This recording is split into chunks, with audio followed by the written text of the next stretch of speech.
Should white belts do footlocks? I'll tell you why I think what I do.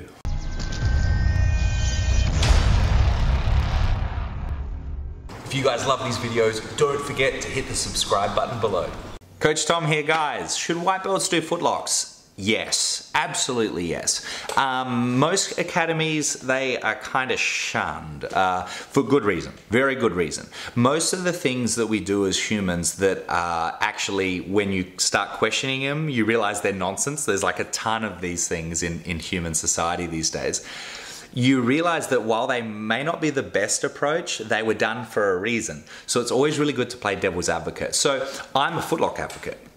I love footlocks. I make sure all of my white belts, by the time you've got 2 stripes on your belt, I expect you to have had dozens of footlock taps. You know, like footlocks are very common in my academy. So is passing the guard and sweeping and mount and arm bars and chokes and shoulder locks, etc. But footlocks are so important, guys. I think especially at a higher level where people tend to present their feet more because they have better guards and guard retention and escapes, footlocks are like absolutely needed. And what I've found is, you know, I've seen like a lot of my training buddies, like in Australia, overseas, and they started getting into footlocks at like purple belt and brown belt, and because they were like, able to use them, so they got really into their like heel hooks and toe holds and knee bars. But I think it's almost too late then. Like it's too late to develop that. You needed to be entangling legs and feet as a white belt. So by the time you go to use, say, your toe hold or knee bar at brown belt, you've had 8 years to practice. So I'm a big believer at bringing in footlocks early, but let's look at the reason why people don't like it. One is injury. Now, if you apply footlocks or toe holds, knee bars, doesn't matter, at 100%, you're gonna injure people. But my advice is if you're a white belt, straight ankle lock only. Straight ankle lock only. That's the only one that's allowed in IBJJF, more or less, for white belts. Now, they were also allowed for all the other belts, but we can't do the other more advanced locks. But you know what, guys? I think a straight ankle lock is all you need. Now, I like, especially no gi, I like heel hooks, stuff like that. But a straight ankle lock, that is the foundation that your heel hook is going to be built upon. You know what I mean? Everyone can do a heel hook, right? My 7-year-old daughter can heel hook me and rip my knee out. But can she control my leg and hold me in that position so I can't get up or spin out?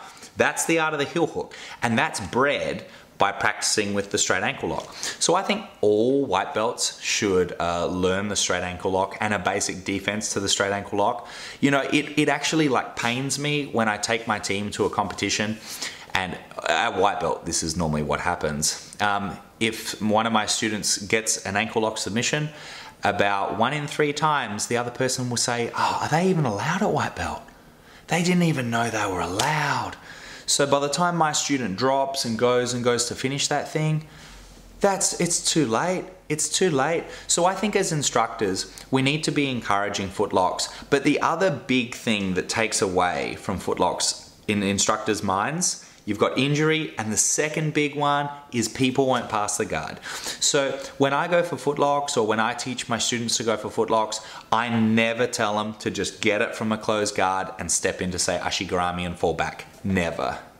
You pass the guard if you're on top. Now, if you're on top and he brings his legs into re-guard, well then we can go for our footlocks again. Okay? If you're on the bottom and in single leg X, you sweep the guy down, we can go for footlocks from there. And of course, if you can't pass a guy's guard, or you think, I'm definitely getting swept here, there's only 20 seconds left on the clock, footlocks are a great weapon. That is a better use of jiu-jitsu than just trying to pass the guard for the last 20 seconds, because yes, you might get 3 points in a competition, but you're not gonna get a submission. And I always think, as a jiu-jitsu athlete, position comes before submission, right? That's what we say as instructors, but in reality, we all want submissions more than the position. Like, I would be happy never to have any positional dominance for the rest of my life. As long as I could submit everyone, I'm cool. But if someone said I could get positional dominance on anyone, but I couldn't submit anyone, I'd get bored and quit the sport. So I think when it comes to footlocks, guys, as white belts, you gotta practice the straight ankle lock and the defense to the straight ankle lock, but I tell my students 2 things. You never go for them from the top, or if you do, because some guys just like it, they suck at passing the guard, they like wrapping the foot, I say you have to pass the guard first and then you get a leg lock ticket to do the ankle lock. That's something I did years ago in my academy. I've heard another coach that did the same thing since, funnily enough. But I'm always going to tell them, you pass the guard, and now for the rest of that 5, 6, 7 minute roll, however long we're training that night, you can footlock, unlimited. But you have to pass the guard to get a footlock ticket. And so once you can control your footlocks in an environment so people aren't getting injured, and people are learning to pass the guard, not doing footlocks is the problem. Not doing footlocks. So once we take into account those two variables of we want to not injure our partners and we want to learn to pass the guard, footlocks are perhaps the most underutilized tool in Brazilian Jiu-Jitsu, especially at white belt. Thanks for watching. I'm Coach Tom. I'll see you next time. Thanks for watching the video, guys. I hope you loved it. For more free videos, click here. And if you'd like to get our free Footlock Masterclass, please click here. And if you'd like to help support me so I can help bring you high-level Jiu-Jitsu for free every day, please click here. Thank you for watching, guys. I'm Coach Tom. I'll see you next time.